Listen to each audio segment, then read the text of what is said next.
Hello दोस्तों। तो आज मैं आपको जो अभी राइड करके आया हूँ आदि कैलाश और ओम पर्वत की, तो कुछ क्वेरीज आ रही थी उसकी यात्रा की इन्फॉर्मेशन शेयर करने की।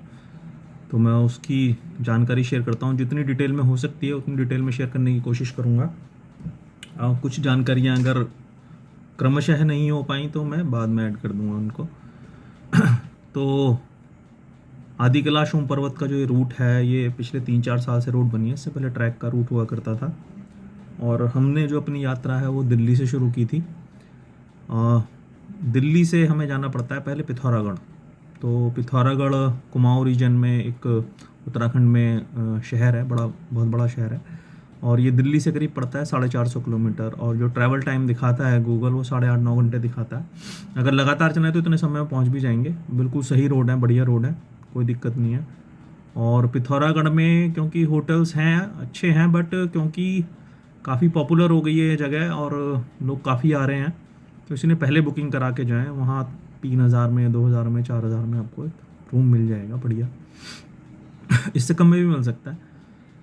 अब वहाँ से आपको धारचूला होते हुए और फिर जो जहाँ से आदि कैलाश ओम पर्वत के लिए लोग मोस्टली रुकते हैं वो गुंजी में रुकते हैं। गुंजी के आसपास एक दो गांव और हैं। कुछ लोग कुटी में भी रुकते हैं। और अगर रुकने की बात करें तो ठीक ओम पर्वत का जो व्यू पॉइंट है वहाँ पर भी KMVN है, वहाँ भी लोग रुक सकते हैं। रास्ते में छिया लेक पर, आदि कैलाश के रास्ते में कुछ जगहों पर छोटे मोटे कैंप है, लेकिन उनका कुछ पक्का नहीं कहा जा सकता। तो अच्छा ये रहेगा कि आप पिथौरागढ़ और गुंजी में या वहाँ कहीं आसपास में होम स्टे में या होटल में आप अपनी बुकिंग करा कर जाएं। अब बात आती है रास्तों की। तो रास्ता यहाँ से पिथौरागढ़ तक बिल्कुल क्लियर है। आप सुबह अगर 5 बजे दिल्ली से स्टार्ट करें तो शाम को ब्रेक लेके भी 4-5 बजे तक वहाँ पर आराम से पहुँच जाएंगे। और वहाँ से फिर आगे आप धारचूला होते हुए गुंजी भी एक दिन में पहुँच सकते हैं। मेन बात है वहाँ पर कि अभी परमिट लगता है, आपको एक परमिट बनवाना पड़ता है। आप चाहें तो वहाँ पहुँच के धारचूला SDM ऑफिस से भी बनवा सकते हैं। और अगर आप थोड़े से एजिड हैं या कोई हेल्थ इशू है तो आपको एक हेल्थ सर्टिफिकेट भी चाहिए होगा, जो वहाँ के सरकारी हॉस्पिटल का ही मान्य होता है। पर अगर आप किसी ट्रैवल एजेंट को संपर्क करें या अगर मेरे से पूछेंगे डायरेक्टली किसी माध्यम से, तो मैं भी आपको जानकारी दे दूंगा।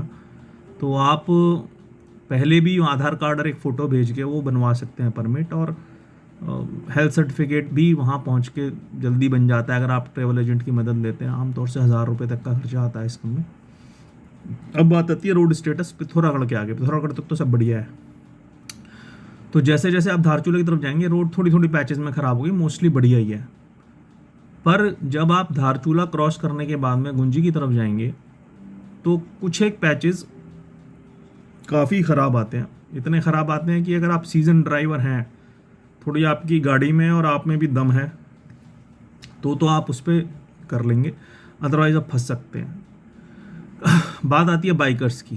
तो बाइकर्स का तो यह है कि बाइकर्स तो ऐसी जगह ढूंढने जाते हैं जो हम सो कॉल्ड बाइकर बिरादरी के लोग हैं, तो वो तो कर लेते हैं समाओ, उसमें कोई ऐसी दिक्कत नहीं है। बट हाँ, रास्ता बहुत आसान नहीं है।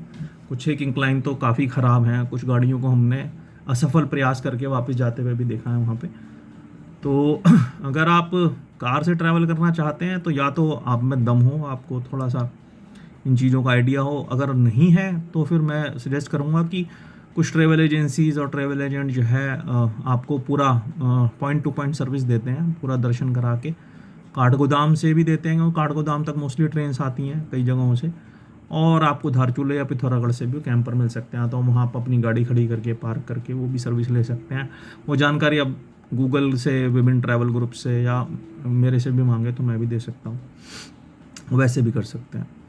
तो परमिट आपको बनवाना पड़ता है। परमिट आपका कई जगह पर चेक होता है। तो सबसे पहले जब आप धारचूला क्रॉस करते हैं तो एक आता है बुधी चेक पोस्ट। तो बुधी चेक पोस्ट पे पहले परमिट चेक होता है और वहाँ लगती है लाइन, क्योंकि वहाँ पर जो हमारे फौजी भाई हैं उसकी एक एक डिटेल, आपके पास नंबर, आपका मोबाइल नंबर, आपका गाड़ी नंबर, आपकी उम्र, वो सारी डिटेल मैनुअली उसको नोट करते हैं। तो थोड़ा टाइम लग जाता है, तो वो समय लेके जाइएगा, ध्यान रखिएगा। रास्ता मैंने बता ही दिया। बुधी चेक पोस्ट से भी गुंजी तक पहुंचने का 4-5 किलोमीटर का स्तर से है, 4-5 किलोमीटर तक का काफ़ी ख़राब है। और बुधी से पहले भी एक बैंड आता है, वो काफ़ी मुश्किल है। तो उसके बाद आप गुंजी पहुंच जाएंगे समहाउ। वहाँ 1,000 से 2,000 रुपये तक में आपको पर पर्सन का खाने के साथ में आपको स्टे का प्रबंध हो जाता है। अगले दिन आप सुबह ही निकलें और फिर आप जाएं आदि कैलाश, या पहले ओम पर्वत भी जा सकते हैं। अच्छा, वैसे मोस्टली लोग आदि कैलाश जाते हैं। तो आदि कैलाश जाने में रास्ता मोरलेस ठीक ही है, थोड़ा बहुत ख़राब है। एक छोटी सी वाटर क्रॉसिंग आती है, वो तो आराम से हो जाती है। एक आता था अभी 8-10 दिन पहले तक, गणेश नाला आता था, तो वो अभी जो है एडमिनिस्ट्रेशन ने उसको कवर कर दिया है, तो वो भी अब आराम से हो जाएगा। आदि कैलाश जाइए आप। और आदि कैलाश पे आप जाएंगे, दर्शन करेंगे, वहाँ 2 काम और कर सकते हैं आप। वहाँ पर एक गौरी कुंड और पार्वती सरोवर है, तो उसके लिए ट्रैक है 1.5-2 किलोमीटर का।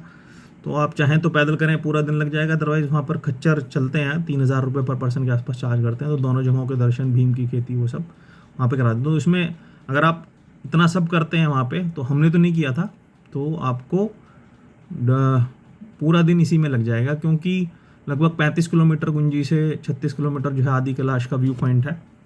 वहाँ जाने में आपको 1.5-2 घंटा लगेगा, आने में 1.5-2 घंटा लगेगा, फिर 2-3 घंटे आप उस एक्टिविटी में लगा लीजिए। तो आप वापस आ जाइए। उसके बाद में फिर आप जो है अगले दिन ओम पर्वत कर सकते हैं। ओम पर्वत का रास्ता 18 किलोमीटर का है। रास्ते में काली नदी का उद्गम स्थल आता है, काली माता मंदिर आता है। परमिट गुंजी से आदि कैलाश तक जाने में आपका लगभग 3 जगह पे चेक होगा, और लौटते हुए आपको एंट्री भी करानी होती है वहाँ पर। ये नहीं कि आप गए एंट्री करा दी, तो लौटते हुए भी आपको रुक के बताना होता है कि हाँ जी हम वापस आ गए। कोई एक नंबर दे देते हैं जिस पे आपका नंबर नोट करते हैं ना आप डिटेल, तो नंबर बता के वो आपको एग्जिट करा देते हैं। फिर आप ओम पर्वत जाएंगे। ओम पर्वत का रास्ता पूरा 18-19 किलोमीटर का पूरा ही ऑफ रोड है, और उसमें भी एक ठीक ठाक सी वाटर क्रॉसिंग आती है। तो वो आप करिए, ओम पर्वत के दर्शन हो जाते हैं। दोपहर में 3:30 बजे तक होते हैं। उसके पहले पहले चलाइए, वापस आ जाइए। वापस आए चाहे आपके, अगर आप टाइम से आ जाते हैं, सुबह जल्दी निकलते हैं, तो आके गुंजी भी ठहर सकते हैं, वरना मोस्टली लोग धारचूला या पिथौरागढ़ तक वापस आ जाते हैं, और फिर वहाँ से आपकी वापसी की यात्रा शुरू हो जाती है। तो यही सब ट्रैवल इन्फो है। परमिट पहले बनवा लें किसी ट्रैवल एजेंट को संपर्क करके, तो आपका समय बच जाएगा। रास्ता ख़राब है, अभी तो ख़राब ही है, तो इंक्लाइंस हैं कुछ, मुश्किल और ऑफ रोड है। तो अपनी गाड़ी में आप देख लीजिए, दम हो आप में, आपकी गाड़ी में, आपको ऐसे रास्तों का आइडिया हो, पहाड़ों पे ख़राब, बहुत ख़राब रास्तों पे भी चलाने का आइडिया हो, तो आप लेके जाइए, वरना थोड़ा मुश्किल हो जाएगी आपको। हाई एल्टीट्यूड है, थोड़ी सी ब्रीदिंग डिफ़िकल्टी हो जाती है, हल्की फुल्की सी। 14-15 हज़ार फुट की हाइट तक आप जाते हैं वहाँ पे। ड्राई वेदर है, और चीज़ों की थोड़ी स्कार्सिटी है। लोग बड़े अच्छे हैं, पहाड़ के लोग मुझे तो सारे ही अच्छे लगते हैं, कोई ऐसी बात नहीं है। थोड़ा बहुत एक्स्ट्रा भी देना पड़ता है, तो कोई आप दे दीजिए, कोई परेशान होने वाली बात है नहीं। तो ये सारी यात्रा की डिटेल्स मैं जानता हूँ। कुछ एक पॉइंट रह गए हैं, रह गए होंगे, तो आप मुझसे कमेंट में पूछ लीजिएगा, मैं बता दूँगा। डायरेक्ट फ़ोन कर लीजिएगा, मोस्टली लोग मेरे को जानते हैं। तो यही सारी ट्रैवल इन्फो थी। और होके आइए आप, मई मिड से लेके और जुलाई तक भी चलता है सीज़न, आप आराम से जा सकते हैं। और बड़ा खूबसूरत रास्ता है, बड़े अच्छे दर्शन की जगह है। जगह भी टूरिज़्म के लिए डेवलप हो रही है, बहुत ज़्यादा सुविधाओं की उम्मीद ना करें वहाँ पर। यही सब इन्फो थी। और कुछ पूछना होगा तो आप मेरे को पूछ लीजिएगा, मैं बता दूँगा।